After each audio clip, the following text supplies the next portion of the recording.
네, 3명 해야 되는데 이제 1명 하셨으니까 이제 2명만 더 하면 됩니다. 네, 지금까지 전도 안 하신 분들 회개하시기 바랍니다. 네, 도대체 교회를 몇 년을 다니도 1명을 못 한다는 것은 1년에 1명을 못 한다. 이건 참 문제 있습니다. 네, 그죠? 네, 1년에 1명 못 한다고 문제 있습니다. 2년에 1명 못 한다고 더욱더 문제 있고, 3년이 지났는데도 1명 못 한다. 더더욱 문제가 있는 거예요. 자, 말씀 봅니다. 자, 오늘 말씀의 제목은 엘리야의 낙심입니다. 열왕기상 19장 1에서 8절입니다. 엘리야의 낙심, 열왕기상 19장 1절에서 8절 함께 봉독하도록 합니다. 자, 다 찾았습니까?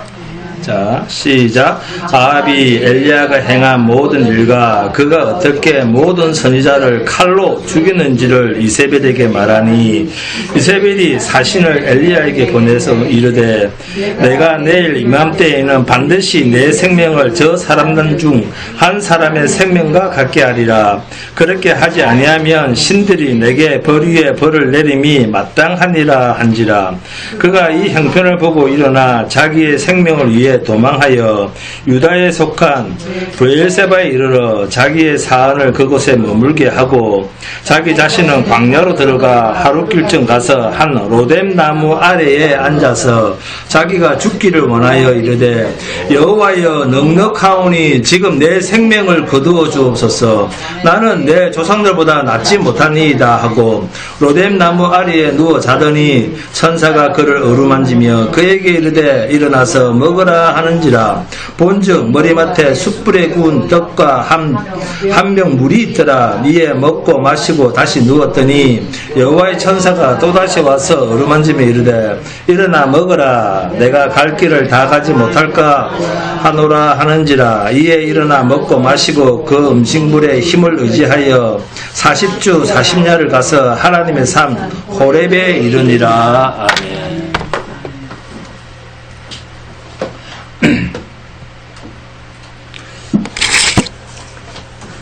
엘리야가 낙심한 진짜 이유.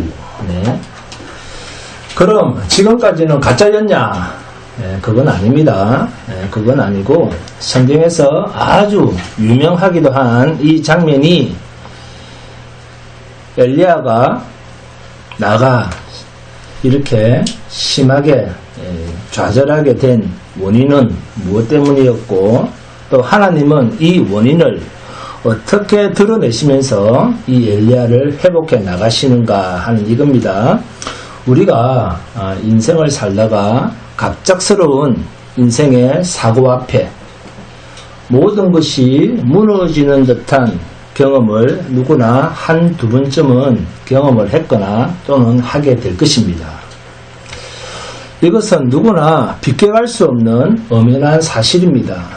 그럴 때 우리에게 갑작스럽게 닥치는 고난, 환난, 질병, 어떻게 내가 감당하지 못하는 어떤 일들이 생길 때 우리는 좌절을 넘어서 자칫 잘못 판단하면 이걸로 내 인생은 끝인가, 아니면 이걸로 내 인생을 끝내버릴까, 죽어버릴까, 자살해버릴까, 아니면 저녁에 눈 감고 잠을 잘 때, 잠들 때 이대로 잠들어서 아침에 일어났으면 좋겠다, 안 일어났으면 좋겠다?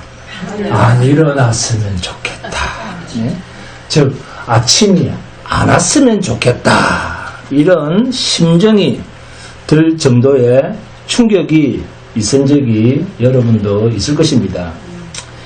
예를 들어서 사랑하는 사람에게 배반을 당했거나 사업을 하다가 어떤 일로 인해서 갑자기 부도가 나서 폭삭 망하게 되었다든가, 아니면 정말 믿었던 사람에게, 특히 교회 다니는 사람은 세상 사람들보다 같이 교회 다니는 사람을 더 믿어요. 그죠? 그러니까 이제 믿음이 더 많아서 그 사람을 더욱더 믿습니다. 그런데 그렇게 믿었던 사람에게 배신을 당했거나 또는 자신의 돈을 띄어먹고 도망을 가버렸을 때, 우리 김지수 목사 웃는 거 보니까 경험이 있는 것 같아요. 조사해 보시기 바랍니다. 또는 중마고 친구였는데, 또는 이 사람은 세상 누가 배신을 한다 하더라도 이 사람만큼은 나한테 배신을 하지 않을 것이다. 그렇게 굳게 믿었는데 그 사람한테 배신을 당했을 때, 이렇게 사람의 믿음이나 신념 체계가 하루아침에 무너져 버릴 때, 그때 가지는 실망과 공포와 두려움, 그리고 절망 같은, 이렇게 절망감이죠. 이 배신감을 넘어서 죽음 이상의 감정이 들 때가 있습니다. 그처럼 오늘 엘리야 선지자가 그러한 환경에 지금 던져져 있습니다. 그런데 오늘 이 문제는 엘리야의 문제가 아니라 사실 우리 모두가 직면할 수 있고 또는 직면한 문제일 수도 있습니다. 자, 열왕기상 19장 1절부터 한번 살펴보겠습니다. 1절 봅니다. 아합이 엘리야가 행한 모든 일과 그가 어떻게 모든 선지자를 다 죽여버렸죠? 모든 선지자를 칼로 죽였는지를 이세벨에게 말하니, 그러죠? 1절에 등장하는 아합은 그 당시 이스라엘을 통치하던 왕입니다. 아합 왕이에요. 그리고 여자 이세벨은 아합 왕의 누굽니까? 그렇습니다. 아내입니다. 그런데 이 여자는 이방 여자입니다. 이방 여자인데 아합은 그 이방 여자랑 정략적 결혼을 하게 됩니다. 그 당시, 그 옛날에 정략적 결혼을 했다는 것은 우리나라도 많이 했었죠. 역사를 보면 이렇게 정략적 결혼을 했다는 것은 결혼 이상의 것이 있다는 것을 함축합니다. 암시를 하는 거예요. 그것은 이방 여자랑 결혼을 한다는 것은 그 여자의 나라, 그죠? 그 여자의 출신 나라, 그 자신의 나라에서 섬기던 모든 우상들을 그 여자가 다 가지고 온다, 그 말이에요. 예? 우상들을 가지고 들어온다는 거예요. 그래서 지금 이스라엘이 빠지게 된 위기는 정략적 결혼을 뛰어넘어서 종교 혼합주의에 빠져 있었다는 거예요. 예? 종교가 뒤섞인 겁니다. 예? 하나님만 믿던 그 나라에서. 그러니까 뭐 여호와는 어떻고, 뭐 하나님이면 어떻고, 바알이면 어떻고, 아세라면 어떠냐? 우리에게 다상과 풍요만 가져다 주면 되지.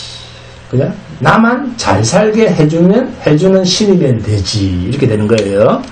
이러한 환경 속에서 결혼이 이루어집니다. 그러니까 지금 이스라엘의 영적인 상태가 어느 지경까지 왔는지 대충 감을 잡으셨을 것입니다. 하나님의 말씀은 아예 멈춰져 있고 끊어져 있었습니다. 말씀이 캄캄한 시대였습니다. 그 증거로 3년 반 동안 그 땅에 죽음과 같은 가뭄이 임했다는 겁니다. 하나님의 말씀이 끊어져 있었다, 그 말이에요. 가뭄이 있었다. 그래서 그 가뭄이 가지는 상징과 메시지는 이런 겁니다.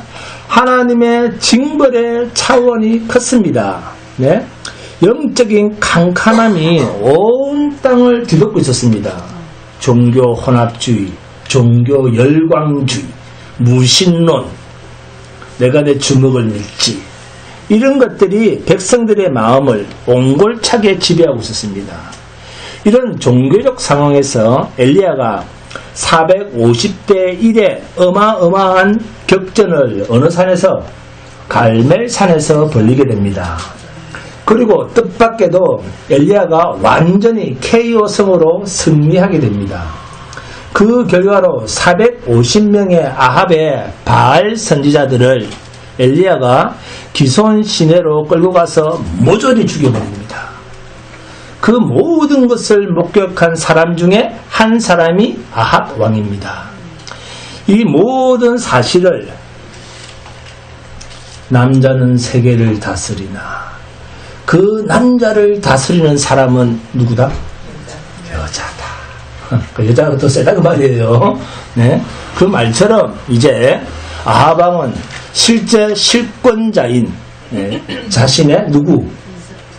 부인, 아내 이세벨에게 이 모든 내용을 이야기해 줍니다. 전달합니다. 1절을 보세요. 아합이 엘리야가 행한 모든 일과 그가 어떻게 모든 선지자를 칼로 죽였는지를 누구한테 말하니? 이세벨에게 말하니. 그러자 이세벨이 그 비보를 접하고 2절입니다. 다 함께 봉독합니다. 이세벨이 사신을 엘리야에게 보내어 이르되 내가 내일 이맘때에는 반드시 내 생명을 저 사람들 중 한 사람의 생명과 같게 하리라. 그렇게 하지 아니하면 신들이 내게 벌 위에 벌을 내림이 마땅하니라 한지라. 네. 자, 여러분이 이세벨이라면 이런 소식을 듣고 자기 나라 선지자가 이사야랑 싸워서 지 가지고 450명이 다 죽었다. 그런 소식을 듣고 들으면 여러분은 어떻게 하실 것 같습니까? 서희미 권사님. 서희미 권사님 이세벨이라면 잘했네? 그럴 것 같습니까? 왜 대답을 안 해요? 자, 이세벨의 이 말을 가만히 들여다보면 우리가 상식적으로만 생각을 해도 고개를 갸우뚱할 만한 내용이 여기 감춰져 있습니다. 우선 이세벨이 한 말을 다시 한 번 더 잘 들어보시기 바랍니다. 남편 누구? 아합 왕으로부터 이러한 이야기를 듣고 이세벨이 사신을 엘리야 선지자에게 보냅니다. 내가 내일 이맘때쯤이면 반드시 누구 생명입니까? 내 생명. 엘리야, 네 생명을 저 사람들 중, 다 죽은 사람들 중 한 사람처럼 할 것이다. 너도 죽여버릴 것이다. 그 말을 하는 거예요. 이해하시겠습니까? 그러니까 내가 죽인 바알의 선지자들처럼 네 목숨도, 엘리야 네 목숨도 초계와 같이 사라질 것이다. 반드시 내가 너를 죽이고야 말겠다. 이세벨이 그런 말 하는 거예요. 이런 말을 엘리야에게 전하도록 엘리야에게 사신을 보냅니다. 자, 그럼 여기서 생각해 보겠습니다.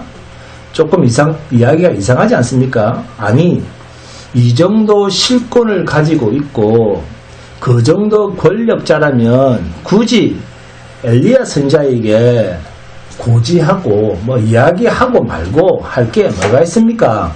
안 그렇습니까? 열받으면 그냥 사신을 보내는 김에 누구랑 함께 보냅니까? 그죠? 군사들도 함께 몇백 명을 딸려 보내서 바로 죽여버려도 아무도 뭐라 할 사람이 없지 않겠습니까? 맞죠? 그런데 말을 이렇게 합니다. 내일 이맘때까지 내 목숨도 내가 죽인 바알의 선지자들처럼 내 죽음도 없어질 것이다. 왜 이런 과정을 거칠까요? 왜 이런 구차한 과정이 필요로 할까요? 자, 20절 후반절에 그 이유가 나와 있습니다. 이세벨이 이런 이야기를 합니다. 그렇게 하지 아니하면 신들이 내게 벌 위에 벌을 내림이 마땅하니라. 누가 벌을 내리겠다는 겁니까? 신들이. 만약 그런 일이 벌어지지 않으면 내가 믿는 그 신들이, 누가 믿는 신들? 그렇죠. 이세벨이 믿는 신들이에요. 그 신들이 내게 벌을 내릴 것이다. 지금 이 말이 아주 중요합니다. 이 말 속에 당장 처단과 처형을 하지 않고 내일 이맘때까지입니다. 이렇게 날짜와 시간, 이맘때까지라고 고지한 이유가 드러났습니다. 적어도 이세벨은 엘리야와의 문제를 정치적인 문제로 봤다는 말입니까? 아니면 영적 전쟁으로 봤다는 말입니까?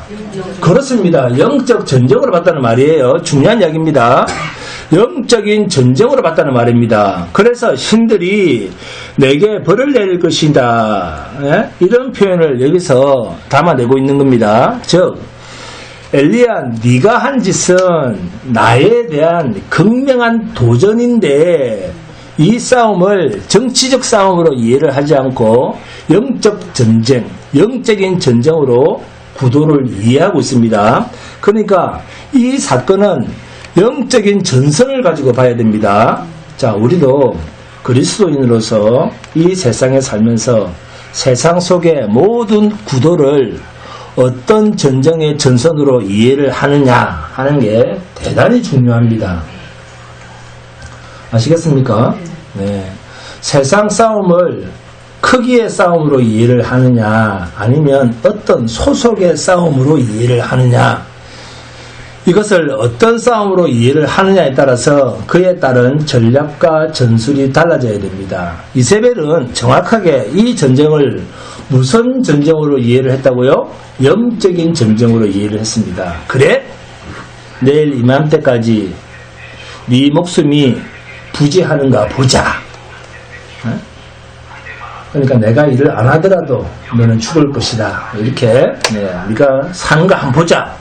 그러면서 사자를 미리 보내는 겁니다. 그러자 이 여자의 끄떡없는 불호령 앞에 그 대선지자 엘리야가 어떻게 됩니까? 도망갑니다. 무너지게 됩니다. 불안감을 느낍니다. 여자가 한을 품으면 서리를 내린다. 그러니까 겁을 먹는 거예요. 네? 그래서 어떡합니까? 도망갑니다.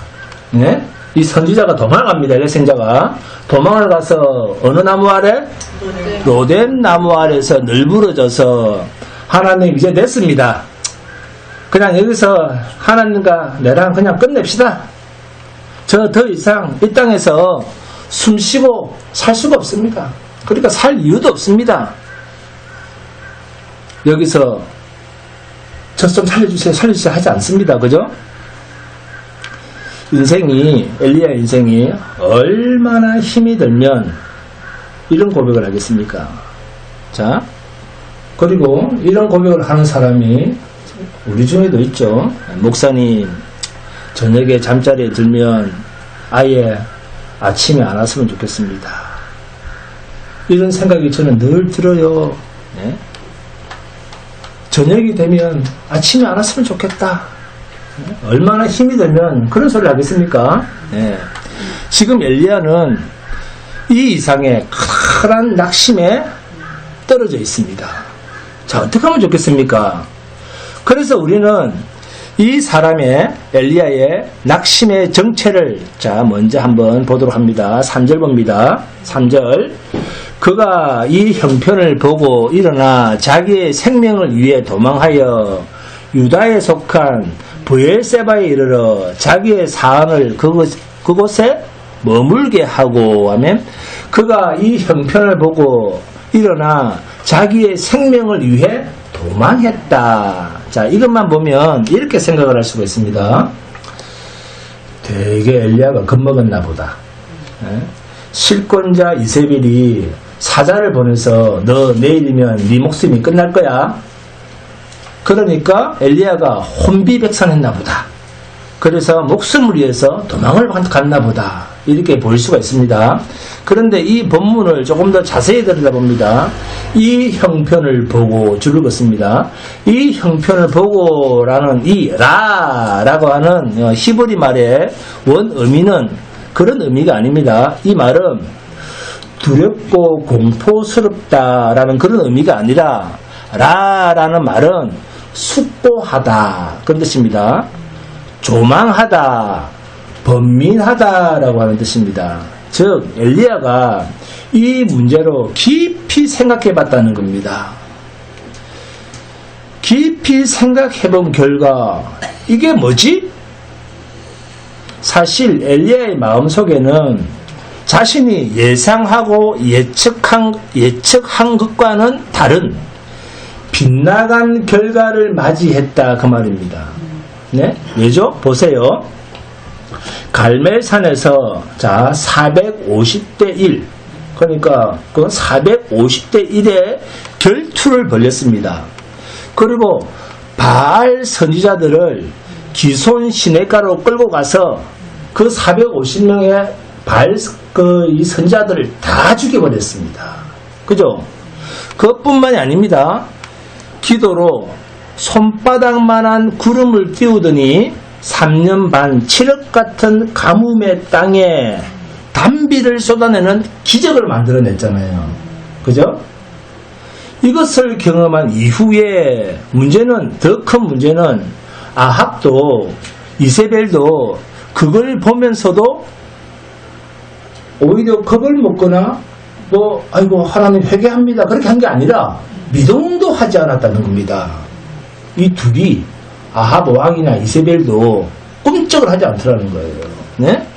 자, 말하자면 세상이 하나님의 역사를 보고서도 꿈쩍도 하지 않았다 그 말이에요. 네? 겁도 먹지 않았다 그 말이에요. 네? 놀라운 일이죠. 네? 그리고 하나님을 믿는다는 백성들도 그 마음이 미동도 하지 않았다 그 말입니다. 이게 놀라운 겁니다. 이스라엘은 하나님을 믿는 백성들이에요. 그래서 엘리야가 처음에 예상했던 그런 반응, 하나님께서 역사를 하시고 하나님께서 하늘에서 불을 내리시고 저 450명을 저거 우상 선지자들을 다 죽여버리고 비가 안 오던 그것을 비가 오게 하고 이러면은 다 마음을 돌이켜서 회개하고 하나님께로 돌아올 것이다라고 예상을 했는데 꿈쩍도 하지 않더라는 거예요. 그런데 자기가 생각했던 반응과는 너무나 달랐다는 겁니다. 너무나 자기의 예상과는 빗나갔다는 거예요. 도대체 왜 그렇지?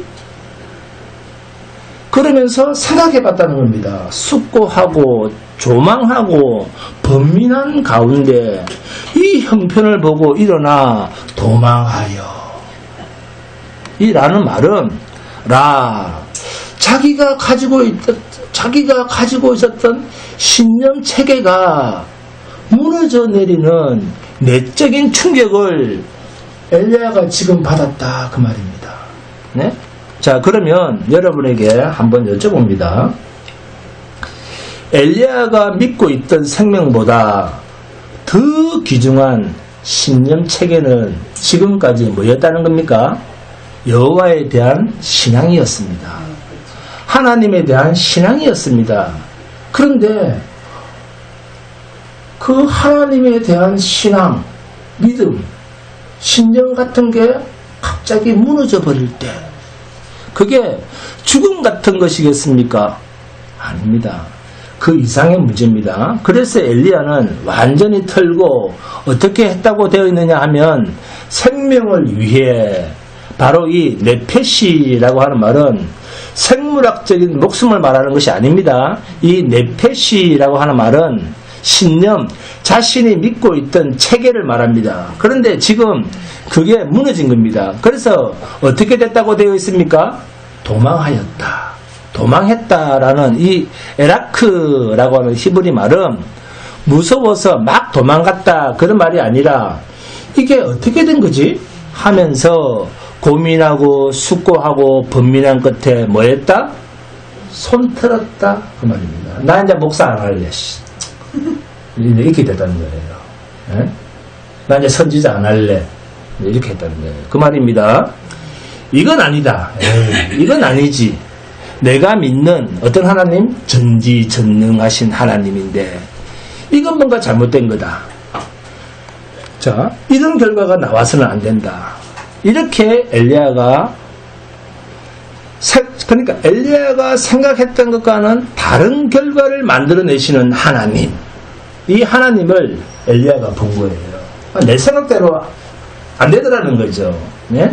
내 생각은 뭐였다? 그들이 다 회개하고 돌아올 것이다 했는데 그게 안 됐다는 거예요. 네?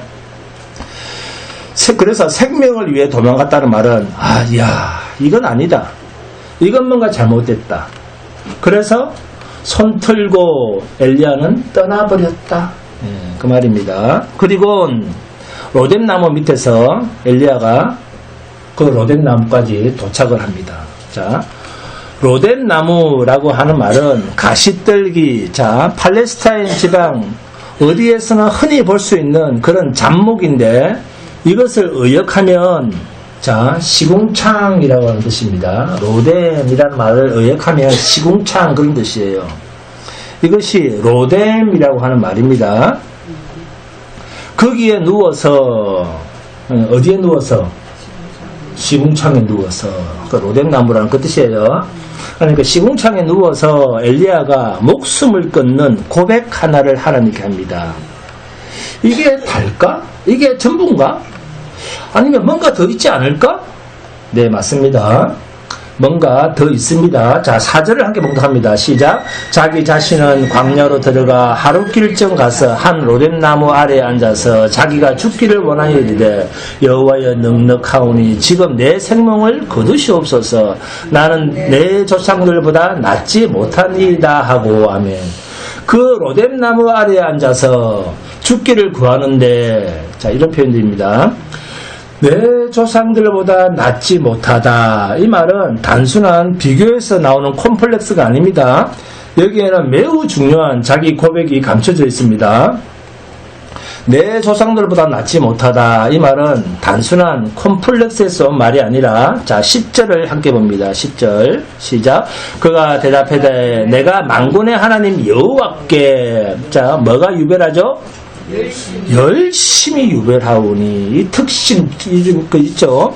이는 이스라엘 자손이 주의 언약을 버리고 주의 제단을 헐며 칼로 주의 선지자들을 죽였으니오며 오직 나만 남았거늘 그들이 내 생명을 찾아 빼앗으려 하나이다.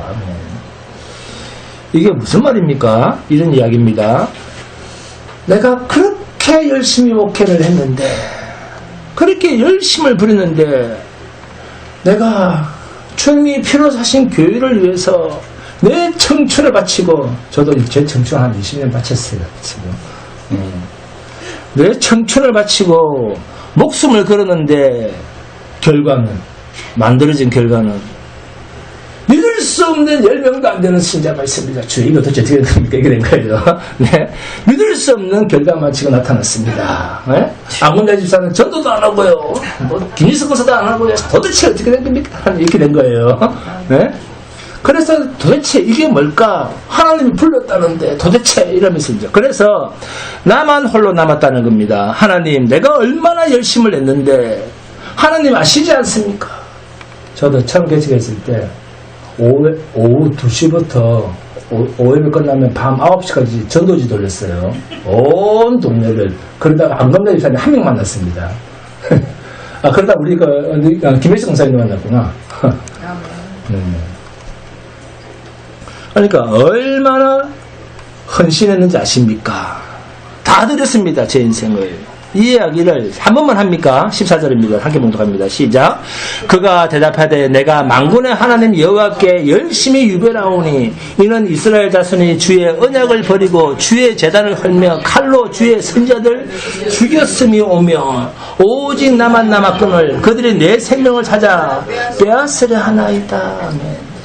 엘리야는 뭔가 자신들의 이스라엘의 조상들처럼 자신도 이스라엘 역사에 자신도 한 족적을 남기고 싶었습니다. 그래서 하나님의 일에 정말 열심히 했습니다.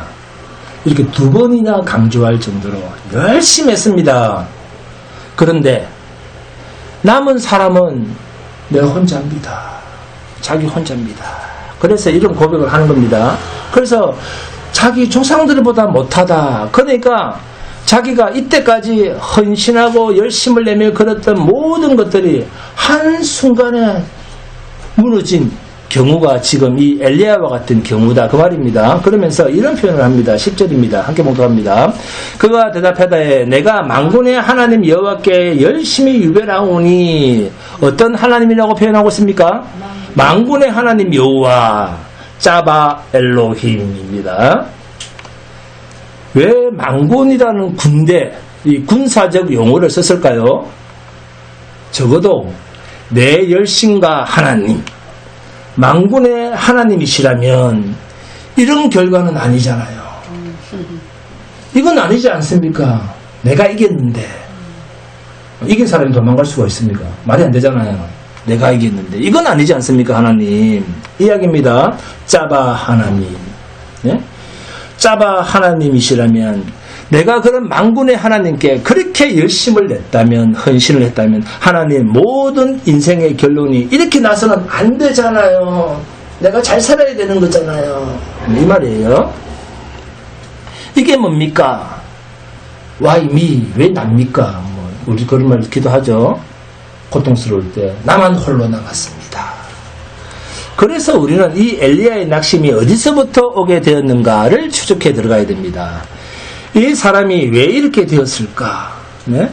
대선지자가 어쩌다가 이 지경까지 나도 안 하는 짓을, 나도 안 하는 말을 여기서 하고 있나? 어쩌다가 이렇게 되었을까? 자, 여기에 대해서 중요한 힌트 한 가지가 19장 1절에서 이렇게 소개하고 있습니다. 1절에 19장 1절입니다.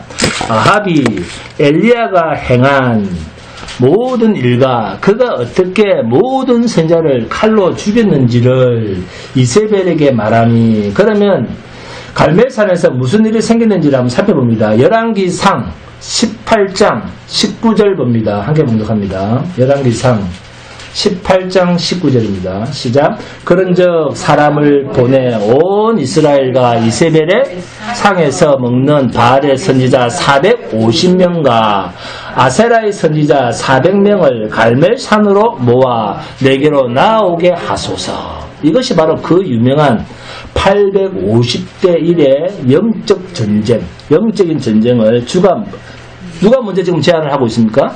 엘리야가 먼저 제안을 하고 있습니다. 이 제안을 누가 먼저 했느냐?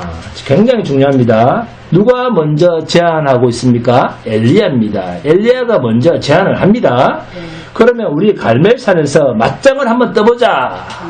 누가 섬기는 신이 참 신인지 더 센지 한번 붙자. 이걸 누가 먼저 제안을 했습니까? 엘리야가 먼저 제안을 합니다. 우리는 흔히 이 갈멜산의 전투를 엘리야의 승리에만 초점을 맞추는데, 여기에 근본적인 질문을 던지면서 한번 생각해 봅니다. 이러한 패턴의 제안을 통해서 참 신이 증명된다라고 하는 구조가 건강한 신앙입니까? 자, 이것이 맞는 제안입니까? 사실 이것은 옳은 제안이 아니죠. 이것은 이미 뭘 이야기를 하는가 하면, 엘리야가 자신도 모르는 사이에 그 당시 종교 광란과 종교 열강주의의 패턴에 흠뻑 젖어 있었다는 겁니다. 좋다. 이것으로 누가 믿는 신이 참 신인지 한번 증명해 보자. 이렇게 된 거예요. 그래서 맞짱 한번 떠보자, 너희들이랑. 이런 얼도 당도 않는 제안을 누가 먼저 한다고요? 엘리야가 먼저 합니다. 그러면서 보세요. 20절에서 21절 함께 봉독합니다. 시작. 아합이 이에 이스라엘의 모든 자손에게로 사람을 보내 선지자들을 갈멜산으로 모으니라. 엘리야가 모든 백성에게 가까이 나아가 이르되 너희가 어느 때까지 둘 사이에서 머뭇하려느냐. 여호와가 만일 하나님이면 그를 따르고 바알이 만약 하나님이면 그를 따를지니라. 하니 백성이 말 한마디도 대답하지 아니하는지라면, 이것이 당시 종교, 이 혼합 종교에 빠진 이스라엘 백성들의 정확한 영적 상태였습니다. 바알과 아세라와 하나님 사이에서 이들은 갈팡질팡하고 있는 겁니다. 누가 믿는, 어느 신이 진짜 신이지? 옛날부터 조상들이 믿었다는 거 하나님인가? 아니면 아세라인가? 아니면 바알신인가? 그러니까 막 어디로 가야 될지 모르고 갈팡질팡하고 있다는 거예요. 이스라엘 백성들은. 네? 다른 종교들이 막 들어오니까. 그러니까 에이, 아무 신이면 어때? 아무리면 어떠냐? 나만 잘 살게 해주면 되지. 다산과 풍요의 신이면 되지. 누구든지 나만 이롭게 해주면 되지. 그죠? 누구든지 나를 이롭게 하고 나를 부자로 만들어주면 되지. 그게 여호와인들, 아세라인들, 바알인들, 뭐가 중요해? 그런 종교 혼합주의에 빠지시던 겁니다. 이것이 아합의 아내가 되는 누구? 이세벨의 영향 때문이었습니다. 이세벨이 우상들을 가지고 결혼을 한 거예요. 들어온 거예요. 그리고 여호와의 종교는 그때부터 뒤죽박죽 섞이기 시작했습니다. 자, 계속해서 22절과 24절 함께 볼 겁니다. 시작. 엘리야가 백성에게 이르되 여호와의 선지자는 나만 홀로 남았으나 바알의 선지자는 450명이로다. 여기에 아세라 선지자 400명은 자 카운트가 안 돼 있습니다. 23절에 그런즉 송아지 둘을 우리에게 가져오게 하고 그들은 송아지 한 마리를 택하여 각을 떠서 나무 위에 놓고 불은 붙이지 말며 나도 송아지 한 마리를 잡아 나무 위에 놓고 불은 붙이지 않고 너희는 너희 신의 이름을 부르라. 나는 여호와의 이름을 부르리니 이에 불로 응답하는 신 그가 하나님이니라. 백성이 다 대답하되 그 말이 옳도다 하니라. 지금도 이 제안을 누가 주도하고 있습니까? 엘리야가 하고 있습니다. 엘리야가 지금 다 하는 거예요. 하나님은 아무 말도 안 하는 거예요 지금. 지가 다 하는 거예요. 붙이고 당기시고. 자 이제 자 게임의 법칙. 자 룰이 정해졌죠. 이제 룰을 지가 정했습니다. 엘리야가 누구의 신이 참신인지 어느 신이 진짜 더 센지 한번 증명하는 그 방법의 룰도 이제 정해졌습니다. 이제부터 본격적인 영적인 전쟁인 거대한 게임이 시작이 됩니다. 자 계속해서 25절과 26절 시작. 엘리야가 바알의 선지자들에게 이르되 너희는 많으니 누가 많다는 겁니까? 그죠? 우상신을 믿는 그 바알의 그 선지자들이 많다고 말이죠. 먼저 송아지 한 마리를 택하여 잡고 너의 신의 이름을 부르라. 그러나 불을 붙이지 말라. 그들이 받은 송아지를 가져다가 잡고 아침부터 낮까지 바알의 이름을 불러 이르되 바알이여 바알이여 바알이여 이러면서 막 기도를 하는 거예요. 그 우상 선지자들이 바알이여 우리에게 응답하소서 하나. 그렇습니다. 아무 소리도 없고 아무 응답하는 자도 없으므로 그들이 그 쌓은 제단 주위에서 뛰놀더라. 응? 뛰놀더라 무슨 말입니까? 광란에 춤을 췄다고 말이에요. 막 칼을 들고 우리 무당들이 그 칼 들고 팍팍거리 하죠. 그것처럼 광란에 춤을 췄다고 말입니다. 뛰놀더라. 놀고 있네 그러잖아요. 우리도 무당 춤추고 오면. 자, 이 종교 광란, 이 종교 광란주의들, 종교 광란과 종교 열광주의가 가져다 주는 이 병폐가 뭔지 압니까?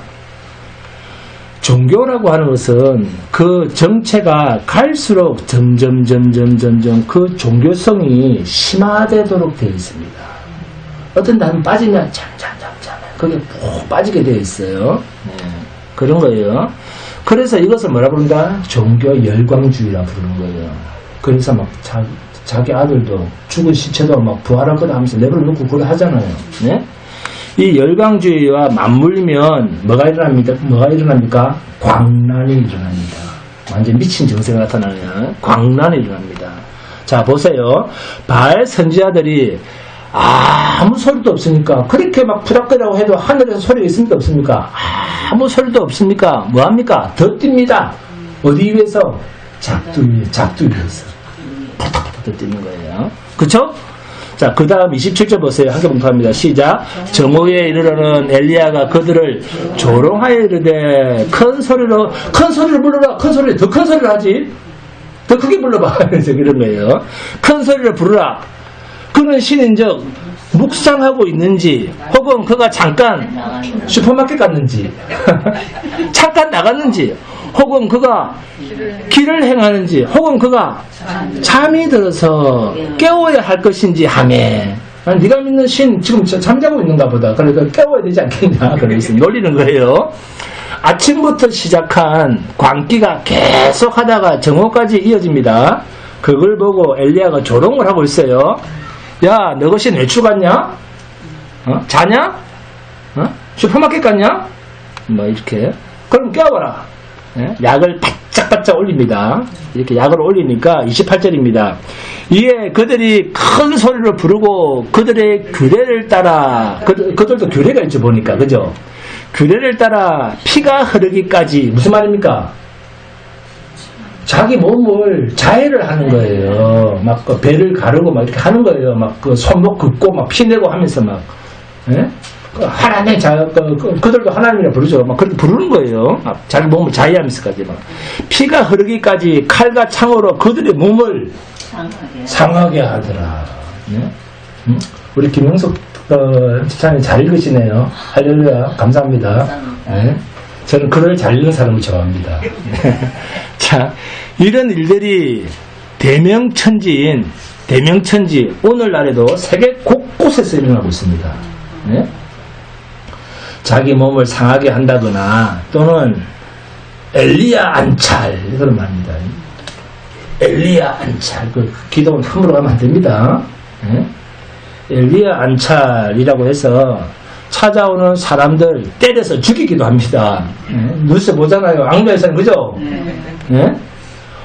몸에 막 상처를 입히고 이러한 일들 많이 있습니다. 뉴스에 보면 이러한 것은 전부 사입입니다. 네, 잘못된 신앙입니다. 한 대라도 맞으면 안 됩니다. 한 대라도 맞으면 고소해야 됩니다. 네. 이러한 것은 그냥 광란입니다. 광란, 미친 짓이에요. 미친 짓입니다. 이런 데 빠지거나 여자 목사가 있는 그런 데 가시면 절대 안 됩니다. 성경에서는 여자 목사, 여자 장로 그런 거 없습니다. 아멘. 그 다음 29절입니다. 이같이 하여 정오가 지났고 그들이 미친 듯이 떠들어 저녁 소재 드릴 때까지 이르렀으나 크게 읽어보십시다. 크게. 아무 소리도 없고 응답하는 자나 돌아보는 자가 아무도 없더라. 어떻습니까? 여기까지 살펴보면 중요한 공통된 메시지 하나가 있습니다. 딱 2번 강조해서 써 있었는데, 자, 어떤 게 강조되어 있습니까? 아무 소리도 없고. 하나님은 어떤 하나님이십니다? 하나님은 말씀이십니다. 아멘. 하나님은 말씀이시니라. 아무 소리도 없고 라는 표현입니다. 26절 읽어봅니다. 26절. 우리에게 응답하소서 하나 아무 소리도 없고 아무 응답하는 자도 없으므로. 29절입니다. 아무 소리도 없고 응답하는 자나 돌아보는 자가 아무도 없더라. 맞죠? 이 바알과 이 아세라 선자들의 종교 혼합과 광란과 종교 열광주의에 빠진 공통점을 그리고 문제점을 성경 기자가 뭘로 끄집어냅니까? 아무 소리도 없다라는 소리, 동그라미 칩니다. 소리를 집어냅니다. 왜 이런 표현을 강조했을까요?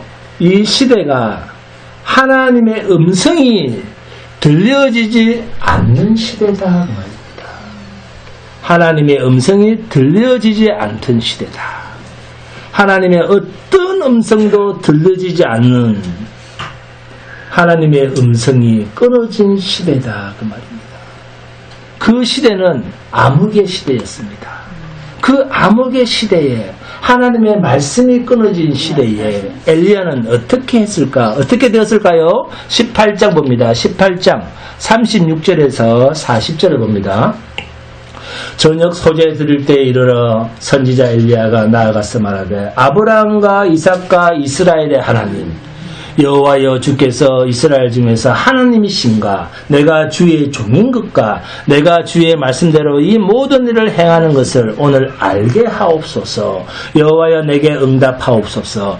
내게 응답하옵소서. 이 백성에게 주 여호와는 하나님이신 것과 주는 그들의 마음을 되돌이키심을 알게 하옵소서. 이에 여호와의 불이 내려서 다 함께 크게 읽습니다. 저만 읽습니까? 네. 크게 시작. 이에 여호와의 불이 내려서 번제물과 나무와 돌과 흙을 태우고 또 도랑에 물을 하든지라. 모든 백성이 보고 엎드려 말하되 여호와 그는 하나님이시로다. 여호와 그는 하나님이시로다 하니 엘리야가 그들에게 이르되 바알의 선지자를 잡되 그들 중 하나도 도망하지 못하게 하라 하며 곧 잡은지라. 엘리야가 그들을 기손 시내로 내려다가 거기서 죽이니라. 자, 누구의 승리로 끝이 난 것처럼 보이십니까? 엘리야의 승리로 끝이 난 것처럼 보입니다. 자, 왜죠? 불이 임했습니다. 그죠? 처음 정해진 규칙대로, 룰대로 불이 임했습니다. 그런데 여기에 바알이나 아세라 선지자들의 재단에 나타났던 공통적인 현상이 여기에도 감춰져 있습니다. 자, 기록되어 있지는 않은데, 기록되어 있지 않음으로써 침묵으로 말하는 내용 하나가 있습니다. 그게 뭘까요? 하나님이 불로는 응답을 하셨는데, 그죠? 그래서 온 백성 앞에, 온 이방 선지자들 앞에서 하나님이 참된 신이신가, 여호와 하나님이 참된 하나님이시다 하는 것을 온 천하에 천명하셨지만, 보여주셨지만 한 가지가 없습니다. 뭐가 없습니까? 그렇습니다. 아무 소리가 없었습니다. 하나님의 음성이 들리지 않았습니다. 맞죠? 하나님의 말씀이 없었다는 거예요. 어디에도 하나님의 말씀이 들리지 않았습니다. 음성이 들리지 않았습니다. 자, 이 사실을 잘 기억하면서 오늘 본문, 자, 열왕기상 19장 8절을 봅니다. 본문 마지막 절입니다. 8절에 이에 일어나 먹고 마시고 그 음식물에 힘을 의지하여 40주 40야를 가서 하나님의 산, 자, 여기에 이르게 됩니다. 호렙산, 호렙에 이르르니라. 호렙산에 하나님께서 엘리야를 세웁니다. 그리고 호렙산 앞에서 네 가지 현상을 보여주십니다. 19장 11절에서 12절 시작. 여호와께서 이르시되 너는 나가서 여호와 앞에서 산에 서라. 여호와 앞에 산에 서라 하시더니 여호와께서 지나가시는데 여호와 앞에 뭐가 지나가죠? 크고 강한 바람이 산을 가르고 바위를 부수나 바람 가운데 여호와께서 계시지 아니하며 바람 후에 지진이 있으니 지진 가운데서도 여호와께서 계시지 아니하며 또 지진 후에 불이 있으니 불 가운데에도 여호와께서 계시지 아니하더니 하나님께서 세 가지 현상을 보여줍니다. 첫째, 모든 것을 집어삼킬 듯한 바람, 그죠? 둘째, 모든 것을 뒤집어 엎을 듯한 지진. 셋째, 모든 것을 불사를 듯한 불. 이렇게 세 가지 기적의 현상을 보여주시는데 공통적인 후렴이 뭡니까? 거기에 여호와께서 계시지 아니하였더라. 이것은 하나님의 무슨 반문이겠습니까? 엘리야야, 너는 내가 불같은 하나님이면 좋겠냐? 바람 같은 하나님이면 좋겠냐? 너는 내가 지진 같은 하나님이면 좋겠냐? 거기에는 하나님의 임재가 있지 않았습니다. 그러면 어디에 있었습니까? 12절 하반절에 있습니다. 12절 불 후에 세미한 소리가 있는지라. 이 세미한 소리 가운데 하나님이 임재하십니다. 홀 디마마 다카, 홀 디마마 다카입니다. 홀 디마마 다카, 세미한 소리. 석공이 돌을 쪼는 신의 조각, 이런 뜻입니다. 석공이 돌을 쪼는 신의 소리, 이런 뜻입니다. 그러면 여러분에게 질문 한 가지 합니다. 성경에서 신이 돌을 쪼는 장면이 어디에서 등장합니까? 이스라엘 공동체가 출애굽을 해서 제일 먼저 도착했던 산이 무슨 산이죠? 바로 여기 호렙산입니다. 호렙산에 이스라엘 공동체를 세워놓고 말씀을 받으러 누가 올라오는가 하면 모세가 올라옵니다. 그리고는 친히 하나님께서 돌판에 써준 뭘 받습니까? 율법을 받습니다. 하나님의 말씀을 받습니다. 어디서 받습니까? 여기 호렙산에서 받습니다. 그러면 하나님께서는 왜 엘리야를 호렙산에 세웁니까? 모세야, 엘리야야, 너는 내가 불처럼 지진처럼 바람처럼 그런 현상의 하나님이면 좋겠냐? 다시 모세의 전통인 말씀의 전통으로 돌아가라. 말씀으로 돌아가라는 거예요. 이 이스라엘 공동체가 살 수 있는 유일한 방법은, 대답은 말씀의 전통으로 돌아가라는 거예요. 이 외에는 아무것도 없다. 힘써 여호와를 알라. 이쪽으로 가라는 거예요. 그래서 홀 디마마 다카, 세미한 음성 가운데 하나님께서 임재하시는 겁니다. 그렇다면 우리는 반문해서 엘리야가 여자의 불호령 앞에 목숨을 걸고 도망했던, 그리고 모든 것을 포기하고자 했던 그 신음 가운데 근본적인 원인은 어디서부터였습니까? 네, 말씀이 떠난 자리로부터입니다. 포기가 시작이 되었습니다. 말씀이 없는 자리로부터 포기가 시작됩니다. 그리고 그 시대의 광란의 종교, 열광의 종교에 빠져서 하나님을 뭘로 증명을 하려고 했죠? 네, 불, 바람, 지진, 이러한 현상으로만 하나님을 증명하려고 했습니다. 그런데 바알에게나 아세라에게나 불이 떨어졌던 그 엘리야의 재단에도 소리가 없었죠. 이것이 그 시대가 가진 커다란 영적인 문제였습니다.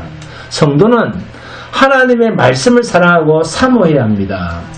믿음은 어디서 난다? 들음에서 나며. 잘 기억하시기 바랍니다. 우리를 짓누르는 칠흑 같은 절망, 홍수 같은 설교가 쏟아져 나오는 현대, 우리는 여기서 진리에 대한 갈망과 낙심이 우리를 뒤흔든다 해도 복음의 실체인 이 언약의 말씀은, 지금도 이 하나님의 말씀은 역사가 변하고 시대가 바뀌어도 땅이 갈라져도 이 진리의 말씀은 살아있고 원동력이 있어 좌우의 날성 근과 같은 말씀이라 우리의 심령 골수를 쪼개고도 남는 모든 성경의 약속은 요셉이 시편 기자를 통해서 뭐라고 고백합니까? 주의 말씀이 응할 때까지 나를 단련하였나이다. 네? 주의 말씀이 응할 때까지. 네? 하나님의 말씀으로 나를 가르쳐야 됩니다. 아멘? 결국 이 세상 역사는 하나님의 말씀대로 흘러가게 되어 있습니다. 이 사실 믿습니까? 아멘. 상관이 사고를 쳐도 하나님의 약속대로 세상을 흘러가게 되어 있다. 오늘도 우리는 잃어버린 성경의 가치, 진리이신 예수 그리스도의 말씀을 전하며 저 죽어가는 마른 뼈와 같은 저들에게 주의 복음을 전하며 저들의 영혼이 회복되어 일어나게 기도를 해야 됩니다. 이제 여러분이 이제 저 문을, 교회 문 밖으로 나가시면 엘리야가 겪었던 낙심들이 여러분에게도 몰려 들어올 것입니다. 그 본질적인 그 낙심의 원인은 하나님의 말씀과 멀어짐에 대해서 겪는 것입니다. 그래서 엘리야를 다시 어디에 세웁니까? 호렙산, 그 말씀 앞에 세웁니다. 모세의 말씀의 전통 앞에 엘리야를 세우는 겁니다. 오늘도 이 말씀의 회복, 이 회복이 우리가 몸이 아플 때나 제일 먼저 나타나는 현상이 뭡니까? 여러분, 몸이 아프면, 머리가 아프면 식욕이 떨어집니다. 입맛이 떨어집니다. 그리고 들어 눕고 싶습니다.